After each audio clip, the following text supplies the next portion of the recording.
تو بڑھتے ہیں آج کی پہلی قسط کی جانب۔ امید ہے کہ یہ ناول بھی آپ کو بے حد پسند آئے گا۔ تاثر اور کبھی نہ کرنا اعتبار کسی شخص کے پہلے تاثر پر، کیونکہ انسان کبھی وہ نہیں ہوتے جو تاثر دیں وہ پہلی ملاقات میں۔ انسان ہوتا ہے سرمئی، سیاہ اور سفید، دکھاتا ہے وہ اپنے رنگ یک بہ یک، ہے منحصر اس کا تاثر تم پہ۔ تم ہو کون؟ ہے تمہاری اہمیت، تمہاری ذات کون؟ ایک بار جو ہو جائے تعین تمہاری ذات کا، پھر دیکھو کس طرح ہوتے ہیں تحلیل پہلے تاثر۔ یونان۔ رات کا آخری پہر تھا، آسمان سیاہ سے سرمئی ہو رہا تھا، آہستہ آہستہ نیلا ہونے کے لیے۔ ٹھنڈی ہوائیں اس وقت وجود کو بھلی معلوم ہوتی تھیں۔ سارے میں گہرا سناٹا چھایا ہوا تھا، یوں کہ اگر تم قدم بھی زمین پہ دھرو تو آواز میلوں تک جائے گی۔ کہانی ایک لمبی سفید گلی سے شروع ہوتی ہے، اندھیرا، گھپ اندھیرا، جس نے سارے میں راج کر رکھا تھا۔ گلی کا سرمئی اینٹوں والا فرش اطراف کے گھروں کی زرد، بالکل ہلکی زرد روشنی میں سرمئی دکھائی پڑتا تھا۔ یہ وہ وقت تھا جب ہر ذی روح خواب خرگوش کے مزے لوٹ رہا تھا، لیکن یہی وہ وقت بھی تھا جس وقت آدھی دنیا کے جرائم ہوتے ہیں۔ یہی وہ وقت تھا جب آدھی دنیا گناہ کرتی ہے، اور یہی وہ وقت تھا جب ہمارا اللہ ہماری دعاؤں پہ فوراً کن کہتا ہے۔ یہ ایک سفید لمبی گلی جس کے دونوں اطراف میں گھر بنے تھے، اجلے سفید گھر جن کے گنبد نیلے تھے۔ بالکنیوں سے رنگین پھولوں کی لڑیاں لٹک رہی تھیں۔ گلی اس وقت خالی تھی، کوئی زیرو نظر نہ آتا تھا، کوئی آواز نہیں آتی تھی، ہر طرف گہرا سکوت تھا۔ ایسے میں ہمسائے گلی کے ایک کونے سے ایک اونچا لمبا آدمی اس گلی میں داخل ہوا تھا۔ اس کے سفید بوٹ سرمئی فرش پہ پڑے، کسی گھر کی زرد بتی میں اس کا چہرہ ہلکا سا واضح ہوا تھا، کائے جیسی سبز آنکھیں، دبتا رنگ، مناسب نقوش۔ وہ متناسب چال چلتا آگے بڑھ رہا تھا۔ کانوں میں سفید رنگ کے ایئر پوڈز لگے تھے جن کی سرخ بتی جل بجھ رہی تھی۔ یہ گلی آگے جا کر ساحل کی جانب مڑتی تھی۔ شاید وہ مرد صبح ہونے سے پہلے ساحل پر جانا چاہتا تھا۔ یونان اپنے طلوع اور غروب آفتاب کے دلکش مناظر کے لیے بہت مشہور ہے۔ ساحل سمندر سے سورج کو طلوع ہوتے دیکھنا یقیناً یہ ایک دلفریب منظر ہوتا ہے۔ سمندر کی نم ہوائیں جب سیاحوں کے بدن چھوتی تھیں تو دل میں انوکھی راحت دوڑ جاتی تھی۔ نیلے پانی کے سامنے بیٹھ کر دور دور سے نظر آتے اجلے سفید گھروں کو دیکھنا یہ زندگی کا بونس گفٹ تھا۔ اس پہر اس گلی میں داخل ہونے والا وہ واحد انسان نہیں تھا، کوئی تھا جو چند قدم کے فاصلے سے اسی گلی میں داخل ہوا تھا۔ اس کا لباس سفید تھا، لمبا سفید کافتان، یوں کہ اگر وہ گھر کی دیوار کے ساتھ ٹھہر کر اونچے مرد کا تعاقب کرے تو دیوار کا حصہ معلوم ہو۔ دھیمی چال چلتا مرد یکدم رکا تھا، اس کی سبز آنکھیں تفکر سے سکڑی تھیں۔ سفید گھر، نیلا گنبد، سب ٹھہر کر اسے دیکھنے لگے تھے۔ اسے اپنے پیچھے کسی کی نظریں محسوس ہوئی تھیں، شاید قدموں کی آہٹ پہ۔ ایک طائرانہ نظر اپنے اطراف میں ڈال کر چند لمحے ٹھہر کر وہ کندھے جھٹک کر ایک بار پھر چلنے لگا تھا۔ شاید وہم ہو، شاید غلط فہمی، خیر اسے کیا، وہ مسرور تھا، مسکراتا ہوا بے پرواہ سا. چند قدم، چند مزید قدم، مزید چند قدم، اور وہ ایک بار پھر ٹھہر گیا. اب کی بار اس کی آنکھوں میں ہلکا سا خوف تھا، چہرہ فکر مند. وہ دیار غیر میں تھا اور پچھلے ایک ہفتے سے اسے کوئی اپنے قریب محسوس ہوتا تھا. کوئی تھا جو اس پہ نظر رکھے ہوئے تھا، کوئی اس کے ساتھ قدم اٹھاتا تھا، اس کا تعاقب کرتا تھا. وہ محسوس ہوتا تھا پر نظر نہیں آتا تھا. اس کی یہی خصلت خوف زدہ کرتی تھی، بے چین کرتی تھی. سبز آنکھوں والے مرد کو یکدم جان کا خوف لاحق ہوا تھا. وہ اب تیز تیز قدم اٹھانے لگا تھا. چال کی مسروری دم توڑ گئی تھی، اب محض جلدی تھی. اس نہ ختم ہونے والی سفید گلی سے نکلنے کی جلدی. نم ہوائیں اب سازش کے بو سے بھر رہی تھیں. دم گھٹ رہا تھا. ہر چند لمحے بعد اسے اپنے عقب سے آتی آہٹ مزید تیز ہوتی محسوس ہو رہی تھی. دل زور زور سے دھڑک رہا تھا. رات کی تاریکی میں اپنے تعاقب کار کا خوف اس کے دل کو برف کیے جا رہا تھا. وہ تیز تیز چلتے ہوئے جو ہی پیچھے دیکھتا، گلی میں کوئی نظر نہ آتا. خوف سے اس کے سارے جسم میں ایک لہر دوڑ جاتی تھی. ریڑھ کی ہڈی سنسنا جاتے.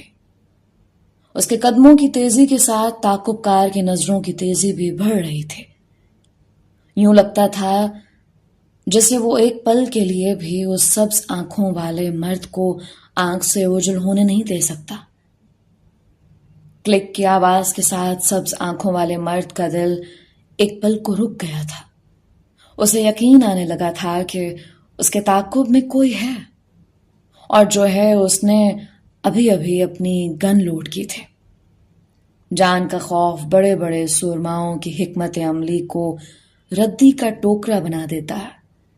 اسی لمحے اونچے لمبے مرد کو احساس ہوا تھا وہ محض تعاقب کار نہیں تھا، وہ جان لینے آیا تھا. تیز تیز چلتے قدم اب دوڑنے لگے تھے. اسے موت کا خوف تھا، یا شاید نہیں تھا. اسے بس یہ خوف تھا کہ یوں دیار غیر میں، یوں غیر مذہبوں کے درمیان اسے نہ مارا جائے، کم از کم جینے تلک تو نہ مارا جائے. گلی کے عین بیچوں بیچ سبز آنکھوں والا مرد ٹھہر گیا تھا. اس کے چہرے پہ ہلکا ہلکا خوف تھا. گلی کی زرد بتیوں میں اس کے چہرے پہ پسینے کی بوندیں نظر آتی تھیں. وہ کچھ سوچ کر رکا تھا. بھاگنا حل نہیں تھا. لمبی سفید گلی یوں تھی جیسے بھول بھلیاں ختم ہی نہ ہوتی تھیں. تعاقب کار اب دیوار کی اوٹ میں ہو گیا تھا. سبز آنکھوں والے مرد نے جھک کر گھٹنوں پہ ہاتھ رکھتے ہوئے چند گہرے سانس لیے. اس کے سیاہ بال ماتھے پہ گر رہے تھے. وہ چند پل یوں ہی گھٹنوں پہ ہاتھ رکھے جھکا رہا. سانس بحال ہوا، خوف زائل ہوا. تعاقب کار نظر نہیں آیا. مرد سیدھا ہوا. اب وہ الٹے قدم چلنے لگا تھا، آہستہ آہستہ بلی کی چال ہو جیسے. آنکھیں عقاب جیسی، بدن چکنا. شاید اس نے کوئی حکمت عملی تیار کر لی تھی. الٹے قدم لیتے ہوئے وہ چند قدم ہی چلا ہوگا جب اس کا تعاقب کار اس کے قدموں کی آہٹ سن کر باہر نکل آیا، اور اسے بغیر ایک لمحے کا وقت دیے سبز آنکھوں والے مرد نے ہاتھ میں پکڑی ایئرپورٹ کی ڈبی اچھال کر اس کے عین سر کے مقام پہ دے ماری. اس کا نشانہ اچھا تھا. سفید کافتان والا آدمی گھٹنوں کے بل نیچے بیٹھ گیا تھا. درد کی ایک لہر تھی جو اس کے سر میں اٹھی تھی. اونچا لمبا آدمی اب تیز تیز قدم اٹھاتا گلی میں ایک جانب کو مڑ گیا تھا. جب تک اس کا تعاقب کار اٹھا، دکھتے سر کو انگلیوں سے مسلا، تب تک وہ اپنے ہدف کو کھو چکا تھا. پیر پٹکتے ہوئے وہ واپس گلی میں چلا گیا. یہاں سے چند قدم دور ایک سفید گھر کی اوٹ میں وہ شخص بیٹھا تھا، وہ جس کی آنکھیں سبز تھیں.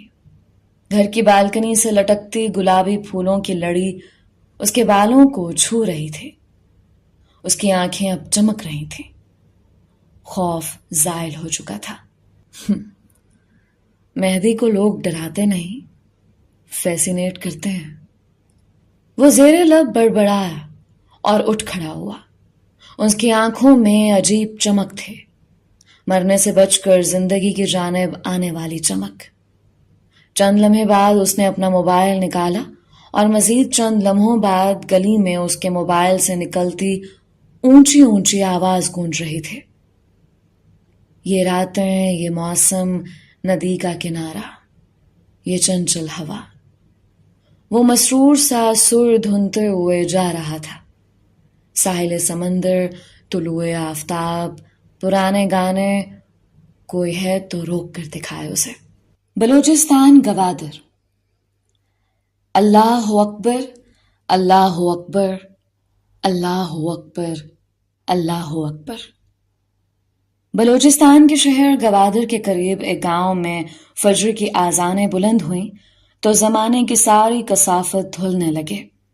چھوٹے سے گاؤں کی مسجد کی آذان سارے گاؤں کے گلی کوچوں میں دوڑتی چلے گئے. آسمان سیاہ تھا. یہ فجر کی پہلی آذان تھی. کچھ لوگوں نے سن کر لبیک پڑھا اور کچھ تھے جو سن کر بھی سوتے بنے. اس بات سے انجان کہ جس ہستی کو نیند میں ہونے کا دھوکہ دے رہے ہیں، اس نیند اور سکون کو بنانے والا بھی وہ خود ہے. الصلاۃ خیر من النوم، الصلاۃ خیر من النوم. مؤذن نے اپنی آخری سی کوشش بھی کر کے دیکھ لی تھی، لیکن کچھ تھے جنہوں نے نیند کو ترجیح دی اور کان لپیٹ کر سوتے پڑے رہے. مؤذن خاموش ہوا تو سارے میں جیسے خاموشی پھیل گئی. سارا گاؤں ساکن ہو گیا. اسی پہر ایک چھوٹے سے گھر میں موبائل کے الارم کی چیختی چنگھاڑتی ہوئی آواز نے کسی کی نیند میں خلل پیدا کیا تھا، جسے نظر انداز کیا گیا لیکن زیادہ دیر تک نہیں. چھوٹے سے کمرے میں گونجنے والی آواز سر پہ ہتھوڑے کی مانند برس رہی تھی. لکڑی کے درمیانے سائز کے پلنگ پہ لیٹی دو لڑکیوں کی نیند بہت بری طرح خراب ہوئی تھی. کمرہ نہ زیادہ چھوٹا تھا نہ بڑا، بس درمیانہ تھا. کمرے کے عین بیچ میں لکڑی کا پلنگ تھا. دائیں جانب والی دیوار میں دیوار گیر الماریاں تھیں، جامنی رنگ کی الماریاں. زینی، بند کرو اس منوج کو. نیند میں ڈوبی ہوئی آواز آئے اور اس آواز کے ساتھ ہی موبائل کی آواز دم توڑ گئی تھی. دوسری لڑکی نے تکیے کے نیچے سے موبائل کھینچ نکالا تھا اور الارم بند کر دیا. سکون سا تھا جو اس چھوٹے کمرے میں ایک بار پھر پھیل گیا. چند لمحے موبائل بند کرنے والی لڑکی یوں ہی پڑی رہے. آنکھیں نیند سے بھری بھری تھیں، کچھ سرخ بھی، لیکن وہ انہیں بامشکل کھولے ہوئے تھے. کاش فجر فرض نہ ہوتی. وہ روزانہ دہرائے جانے والی سطر دہراتے ہوئے اٹھ بیٹھے. مندی مندی آنکھوں کو مسلتی وہ کسل مندی سے چند منٹ بستر پہ بیٹھے رہے. نیم اندھیرے میں اس کا چہرہ واضح نہیں تھا، لیکن وہ کافی دراز قد معلوم ہوتی تھے. چند پل بعد اس نے پیر بستر سے نیچے اتارے. دوسری لڑکی دوبارہ سو چکی تھے، وہی جو الارم کی آواز سے بیزار ہوئی تھی. اور وہ جو اٹھ بیٹھی تھی وہ اب اپنے موبائل کی ٹارچ لائٹ جلاتی کمرے کا دروازہ پار کرتی باہر نکل آئی تھی. اسے وضو جو کرنا تھا. چند پل بعد وہ واپس لوٹی تو آدھی بھیگی بھیگی سے تھے. نہ جانے کیوں وہ وضو کرتے وقت خود کو اتنا بھگو دیتی تھی. واپس آ کر اس نے کمرے میں موجود واحد سوئچ بٹن پہ ہاتھ مارا تو سارا کمرہ پیلی زرد روشنی میں ڈوب گیا اور اسی لمحے اس کے نقوش واضح ہوئے تھے. دراز قد سراپا، دبلی پتلی جسامت، بیضوی چہرہ جو کہ شفاف تھا. آنکھیں سنہری تھیں، زیادہ بڑی نہیں بس درمیانی. رنگت صاف تھے، گوری گلابی سے. اس کا شمار خوبصورت لڑکیوں میں ہوتا تھا. اس کا قد یہ اس کا قد تھا جو اسے ممتاز کرتا تھا. یا پھر چہرے کی سنجیدگی اور روب؟ وہ اپنے دیکھتے والوں کو چند پل کے لیے ٹھٹکا سکتی تھی۔ بیڈ کی سائڈ ٹیبل سے جائے نماز نکالتے ہوئے اس کے ہاتھوں کی انگلیاں واضح ہوئیں، پتلی لمبی انگلیاں جن کے ناخن بڑے ہوئے تھے۔ اس کے سر پہ ریشمی دوپٹہ ٹکا تھا جسے اب وہ اتار رہی تھے۔ زرد بلب کی روشنی اب اس کے بالوں پہ پڑی تھی۔ اس کے بال بے حد خوبصورت تھے، شہد رنگ، کمر سے ذرا اوپر تک آتے بال جو کہ نہ ریشمی تھے نہ بے حد کھردرے اور سخت۔ اس کے بالوں کو دیکھ کر تم ضرور ایک بار انہیں چھو کر دیکھنے کی خواہش کرو گے۔ اس نے بالوں کو چوٹیا کی طرح باندھ لیا اور اب اس نے دوپٹہ چہرے کے گرد لپیٹ لیا تھا۔ سنہری آنکھیں اب بیدار تھیں۔ چند پل بعد وہ جائے نماز پہ بیٹھی سلام پھیرتی نظر آ رہی تھے۔ اسی لمحے بیڈ پہ لیٹی لڑکی نے اپنا سر لحاف سے باہر نکالا تھا۔ زینیا، اللہ کا واسطہ ہے، لائٹ بند کر دو، وہ مقامی زبان بلوچی میں بڑبڑائے۔ اس کی آواز اب تک خمار آلود تھے۔ زینیا نامی لڑکی دعا مانگ کر اٹھ کھڑی ہوئی تھی۔ اندھیرا ہلکا ہلکا چھٹ رہا تھا۔ ہلکی سی سفیدی سارے میں اپنے پر پھیلانے کو تیار تھے۔ کونچ، اب اٹھ بھی جاؤ ورنہ ابا کی پھٹکار سنو گی۔ زینیا اسے تنبیہ کرتی الماری کی جانب بڑھائے تھے۔ نفاست سے ٹنگے جوڑے، سلیقے سے جوڑ کر رکھی ہر ایک چیز۔ یہ الماری اس انسان کی تھی جسے خاندان میں پرفیکشنسٹ کہا جاتا تھا۔ مجال ہے جو زینیا حاکم کی کوئی بھی چیز یہاں سے وہاں ہو جائے۔ ذرا سا ہاتھ مار کر بالآخر اس نے اپنی مطلوبہ شے نکال لی تھی۔ اس کا کیمرہ، اس کی متاع حیات اور اس کی فوٹوگرافی کے چند مزید سامان۔ کونج، میں چھت پہ جا رہی ہوں، واپس آؤں تو تم مجھے جگی ہوئی چاہیے ہو۔ اب وہ دراز کھولے کھڑی تھی جس میں مختلف رنگز پڑی تھیں، ایک گول، ایک چوکور اور ایک تکون۔ پتلی تاروں سے بنی رنگز، یہ شاید اس کی فوٹوگرافی کا سامان تھا۔ انہیں وہ انگلیوں میں فٹ کر کے کیمرہ سیٹ کر کے یوں تصاویر کھینچا کرتے کہ لگتا تھا کسی دائرے کے درمیان سے تصویر لی گئی ہے، کبھی کسی تکون کے درمیان سے تو کبھی چوکور۔ زینی، لائٹ بند کرتی ہوئی جانا۔ ایک اور ہانک جسے وہ نظر انداز کر کے کمرے کی چوکھٹ پار کرتی چلی گئی تھی۔ وہ مصروف لگتے تھے، کچھ بیزار بھی، بلکہ اس کے تو ماتھے پہ لکھا ہوتا تھا وہ ساری دنیا سے ناراض ہے۔ اس گھر میں کوئی میری سنتا کیوں نہیں ہے؟ لائٹ بند کر دو۔ وہ چیختے ہوئے اٹھ بیٹھے تھے۔ بیزار اکھڑا چہرہ پلنگ سے اترتے ہوئے اس کے انداز میں جارحیت تھی۔ وہ اس گھر کا چھوٹا بچہ تھے اور گھر کے چھوٹے بچے کے دکھ سے بھلا کون نہ واقف ہوگا۔ وہ 17-18 برس کی لڑکی تھے، سیاہ بالوں اور درمیانے قد والی۔ اس کا رنگ سانولا سا تھا، پکا سا سانولا۔ آنکھیں بڑی بڑی تھیں، بھویں جوڑی ہوئی۔ چہرے پہ جا چکے دانوں کے ہلکے ہلکے داغ باقی تھے۔ وہ خوبصورت تھے، نقش پیارے تھے، لیکن کیا تھا جو اسے عام بناتا تھا؟ اس کا روکھا، خشک اور بے جان چہرہ، جس پہ خشکی کی وجہ سے خشکی کے سفیدی کے چھلکے سے بن گئے تھے۔ سیاہ کندھے سے نیچے آتے تک بالوں کو گول مول باندھے وہ بیزاری سے باہر نکل گئی تھے۔ یہاں سے چند قدم چل کر سیڑھیاں چڑھ کر گھر کی چھت پہ آؤ تو بلوچی کنگھا پہنے ہوئے دراز قد لڑکی ایک سٹول پہ چڑھی کھڑی تھی۔ دیواریں اونچی تھیں جس کی وجہ سے اسے مناظر قید کرتے ہوئے دقت ہوتی تھی، لیکن وہ زینیا تھے۔ مسائل سے پہلے اس کے پاس حل آیا کرتے تھے۔ اب وہ گردن ڈھلکائے بادلوں سے ڈھکے آسمان کی تصاویر لے رہی تھی۔ دافتن اس کے گگھے کی جیب میں پڑا موبائل تھر تھرایا۔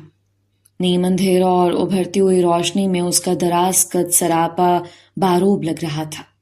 وہ سٹول سے نیچے اتر آئے، گگھے کی جیب سے اپنا موبائل باہر نکالا۔ گگھا ایک طرح کا قبائلی لباس ہوتا ہے جو کہ گول فراک کی طرح ہوتا ہے، لیکن یوں اس میں گھیر نہیں ہوتا۔ بازو، سینے اور دامن پہ مختلف قسم کے روایتی کشیدہ کاری کی ہوتی ہے۔ کبھی یہ گگھے شیشوں کے کام والے ہوتے ہیں تو کئی بار سوئی یا پھر کنڈی کے کام والے بھی۔ اس وقت جو گگھا زینیا نے پہن رکھا تھا اس پہ شیشوں کا کام ہوا تھا۔ موبائل ہاتھ میں لیے، کیمرے کو کندھے سے لٹکائے، وہ مصروف سی نوٹیفیکیشن کھول رہے تھے۔ اس کے چہرے پہ نیلی روشنی پڑ رہی تھی۔ اس نیلی روشنی میں اس کی فیروزے کی لونگ نظر آئی تھی۔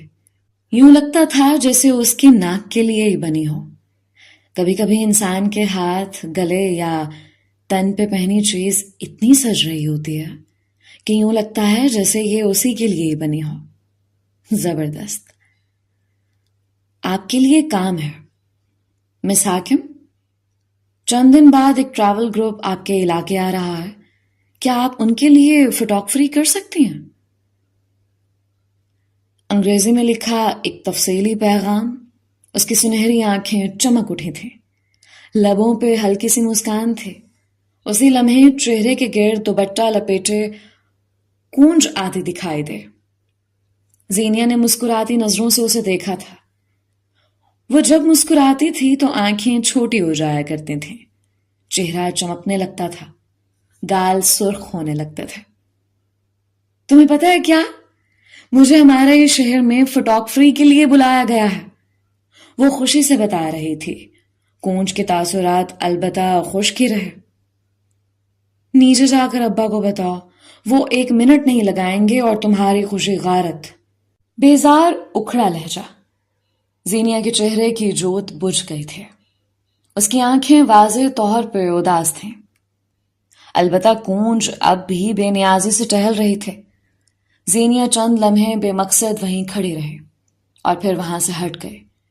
ابھی اس نے نیچے جانے کو پہلی سیڑھی پہ قدم رکھا ہی ہوگا جب کونج کی آواز پہ ٹھہر گئے۔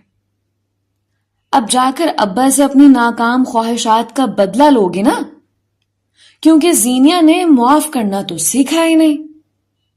اس کا لہجہ عام تھا۔ زینیا جانتی تھی اسے اپنی بہن سے مسئلہ نہیں تھا، بلکہ اس وقت زینیا سے زیادہ اس کا اپنا دل جل رہا ہوگا، لیکن وہ ابا کے خلاف زہر اگلنا نہیں چھوڑے گی، یہ طے تھا۔ سنہری آنکھیں ویسی نہیں رہ گئیں جیسی یہاں آتے وقت تھی۔ ان میں بدلہ تھا، انتقام تھا۔ وہ ایک سازشی لڑکی تھے جسے اپنی محرومیوں کا بدلہ لینا آتا تھا۔ سیڑھیوں پہ پڑتے اس کے قدموں کی آواز کسی سازش کا نکارہ بجا رہے تھے۔ یونان جنوبی مشرقی یورپ کا ایک ملک ہے جو کہ سیاحت اور اپنے دلکش نظاروں کے لیے مشہور ہے۔ یونان کا دارالحکومت ایتھنز کہلاتا۔ یہ ملک اپنے حیرت انگیز ساحلوں اور شفاف نیلے پانی کے لیے بہت مشہور ہے۔ اس کے علاوہ سائیکیڈلک فن تعمیر کے خوبصورتی، غروب آفتاب کے دلکش مناظر اور بے شمار سیاحتی مقامات بھی۔ یونان اپنے آپ میں ایک دل پہ سحر کر دینے والا ملک ہے۔ خوبصورتی، ثقافت، کھانے اور سیاحت، دنیا میں جب کہیں ان چیزوں کا ذکر ہوگا وہاں یونان کا ذکر ضرور ہوگا۔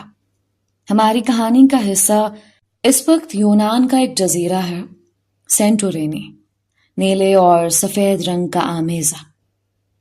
سینٹورینی بے شک دنیا کے سب سے خوبصورت جزائر میں سے ایک ہے۔ یہ جزیرہ اپنی تاریخ، ساحل، کھانے اور سمندر کے کنارے بنے اپنے حیرت انگیز سفید گاؤں کے لیے بے حد مشہور ہے۔